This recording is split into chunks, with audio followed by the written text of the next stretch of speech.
Viva Maria Imaculada! Eu sou Fábio de Jesus por Maria e esse é o canal Subindo a Montanha.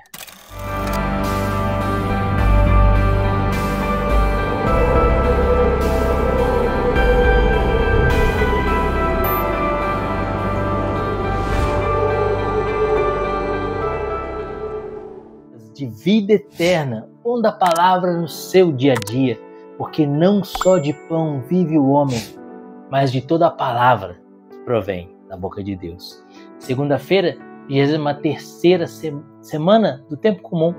O evangelho que a igreja nos propõe está em Lucas, capítulo 6, versículos de 6 a 11.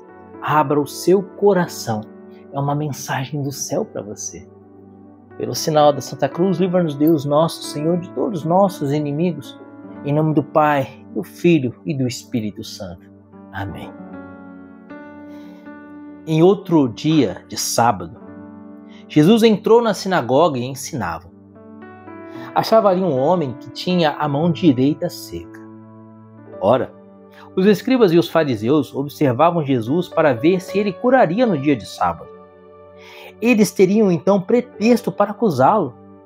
Mas Jesus conhecia os pensamentos deles e disse ao homem que tinha a mão seca: levanta-te e põe-te em pé, aqui no meio.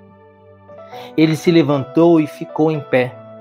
Disse-lhe Jesus: pergunto-vos, se no sábado é permitido fazer o bem ou o mal, salvar a vida ou deixá-la perecer? E relanceando os olhos sobre todos, disse ao homem: estende a tua mão. Ele a estendeu e foi-lhe restabelecida a mão. Mas eles encheram-se de furor e indagavam uns aos outros o que fariam a Jesus. Palavra da salvação, glória a vós, Senhor. Queridos, que coisa tremenda esse evangelho de hoje. Sábado, dia do Senhor para os judeus. Dia que Deus havia feito o mundo, Deus fez o mundo em 6 dias e no 7º dia descansou. Por isso o judeu guardava o sábado como um dia de honrar e de glorificar a Deus. Hoje nós guardamos o domingo porque Jesus ressuscitou no domingo e assim o domingo começou a ser o 8º dia da criação. Dizemos que o domingo é quando Deus recomeçou, retomou, a partir da sua ressurreição, ele retomou a sua criação para restaurar, para reformar, para remir todas as coisas. Por isso hoje os cristãos guardam o domingo. Mas os judeus então guardavam o sábado, que era o dia para adorar a Deus. Eles estavam na sinagoga, lugar de adorar a Deus. O que aqueles judeus foram fazer naquela sinagoga? Adorar e glorificar a Deus. Então o direito do sábado era honrar, adorar e glorificar a Deus. Qual é a forma mais excelente de honrar, adorar e glorificar a Deus? Fazer orações? Não. Eu posso fazer orações e não adorar a Deus.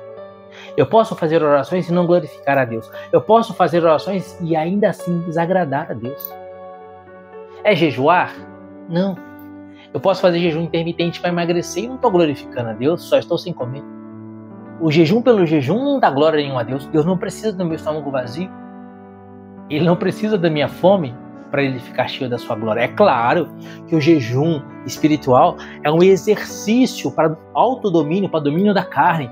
É um exercício para dominando a minha carne, diante da vontade de comer. Quando vier a tentação do pecado, eu já estou treinado para dominar a minha carne e vou conseguir dominar a minha carne para não pecar. Então o jejum é um exercício espiritual.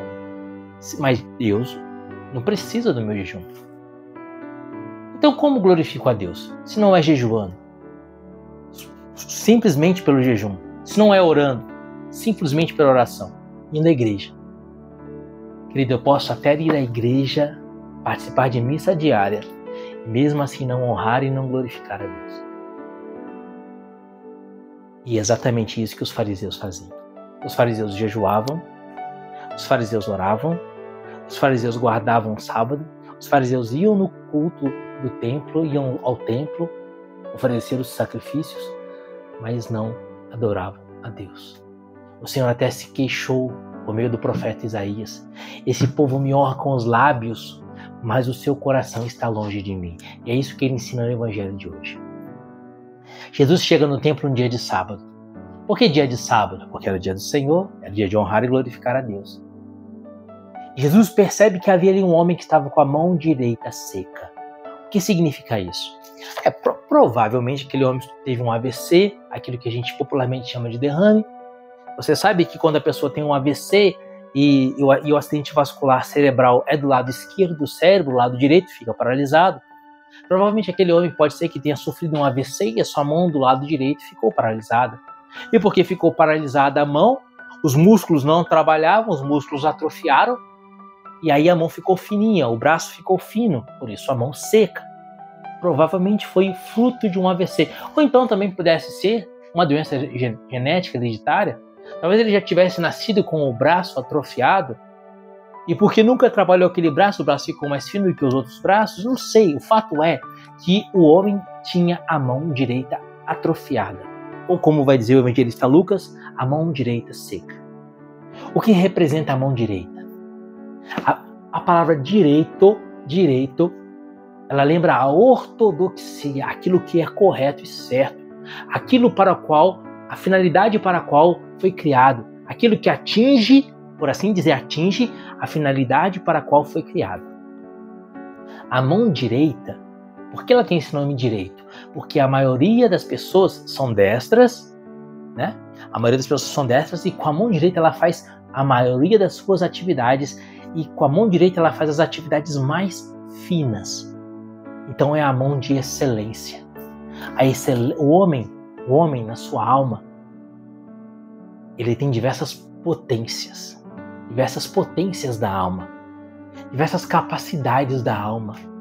O homem tem capacidade para trabalhar, o homem tem capacidade para sonhar, para planejar, o homem tem capacidade para criar, mas a potência direita da alma do homem, ou seja, os seus ajustes mais finos, podemos assim dizer, aquilo que atinge a sua finalidade por excelência. Em outras palavras, a mão direita do homem é adorar a Deus. Lembra que eu dizia no vídeo o que fazer para adorar a Deus? Infelizmente, os fariseus estavam com a mão direita seca. Os fariseus rezavam, jejuavam, iam ao templo, mas tinham a mão direita seca. Ou seja, a potência dos fariseus, que deveria ser canalizada para adorar a Deus, estava sendo canalizada para fazer a vontade deles mesmos, para buscar honra para eles mesmos, para se envaidecerem, para terem uma vida confortável a partir das doações do povo, para viver da religião, para que a religião os servisse e não que eles servissem a Deus. Lembra que eu disse o que realmente glorifica a Deus? E aqui está a resposta. O que realmente glorifica a Deus é nós fazermos a vontade dele. Servirmos a ele, fazendo a vontade dele. E aí sim, eu vou rezar para fazer a vontade de Deus. Eu vou jejuar para fazer a vontade de Deus. Eu vou participar da religião, da missa, ou a igreja, ou adorar Jesus no sacramento. Eu vou me confessar, vou ter vida religiosa ativa para fazer a vontade de Deus. Mas o que glorifica a Deus não é a oração pela oração, o jejum pelo jejum, a ida à igreja pela ida à igreja. O que glorifica a Deus é fazer a sua vontade. E os fariseus não faziam a vontade de Deus. Faziam a sua própria vontade. E aí, quando Jesus vê aquele homem de mão seca, aquela mão seca representava os próprios fariseus. Jesus chama aquele homem para o meio. O que significa chamar o homem para o meio? Jesus traz aquele homem para perto de si. E Jesus não era inimigo dos fariseus, muito pelo contrário, Jesus queria a salvação dos fariseus. Ao chamar aquele homem para perto de si, é como se ele dissesse para os fariseus: venham para perto de mim, deixa eu tocar os seus corações. E aquele homem da mão seca se aproxima de Jesus, vem para perto de Jesus. Jesus então diz: estende a tua mão. Ao dizer estende a tua mão, é como se Jesus dissesse para os fariseus: deixa eu tocar o seu coração, deixa eu tocar a sequidão do seu coração, deixa eu ser o Senhor da sua alma, da sua vida, da sua história. O homem estende a mão e a mão é curada. Glória a Deus. Mas infelizmente os fariseus não estendem as suas mãos secas. Não se deixam tocar e curar por Jesus. Mas ao ver o milagre de Jesus, eles ficam mais revoltados ainda, porque Jesus teria operado um milagre em dia de sábado. E você? Como é que está a sua mão? Sua mão direita? Está seca? Você tem vivido para fazer a vontade de Deus? Você tem vivido para glorificar a Deus? Ou a sua mão direita está seca? Ou você tem vivido para fazer a sua própria vontade? Para satisfazer os seus desejos? Para buscar prazeres, divertimentos, diversões, passeios, guardar dinheiro, comprar carro, casa e viver como se não houvesse amanhã? Sua mão direita está seca? O homem é a glória de Deus, vai dizer Santo Agostinho de Hipona. O homem é a glória de Deus. E daremos a glória a Deus buscando a vontade dele. No Getsemane, Jesus orou: Senhor, se é possível, afasta de mim esse cálice. Todavia, que não seja feita a minha vontade, mas a tua. Assim, Jesus voltou aos seus discípulos e os encontrou dormindo. Mateus capítulo 26. Jesus diz a eles: vigiai e orai, porque o espírito está pronto, mas a carne é fraca. Vigiai e orai, porque senão a sua mão vai ficar seca. Meu amado, faça a vontade de Deus na sua vida. Faça a vontade de Deus na sua vida. Porque você foi feito para isso. Você foi feito para glorificar a Deus. Glorificar a Deus, em resumo de tudo, é a vivência dos mandamentos. Viver os mandamentos é glorificar a Deus. E quais são os mandamentos? Amar a Deus sobre todas as coisas, não tomar seu santo nome em vão, guardar domingos e festas, honrar pai e mãe, não matar, não pecar contra a castidade, não furtar, não levantar falso testemunho, não cobiçar a mulher do próximo, não cobiçar as coisas alheias. Esses são os 10 mandamentos. Mas é muita coisa, não é? Então resuma, os 10 mandamentos vamos resumir em 2. Amar a Deus e amar ao irmão. Amar a Deus com todo o coração, toda a força, com toda a alma, com todo o entendimento. E amar o próximo como a ti mesmo. Se você não estiver vivendo isso, você tem a mão seca. Mas não tem problema, se sua mão está seca, calma, não se desespere. Hoje Jesus olha para você e diz: vem para o meio. Vem para perto de mim. Estende a tua mão. Que Deus te abençoe. E viva a Maria.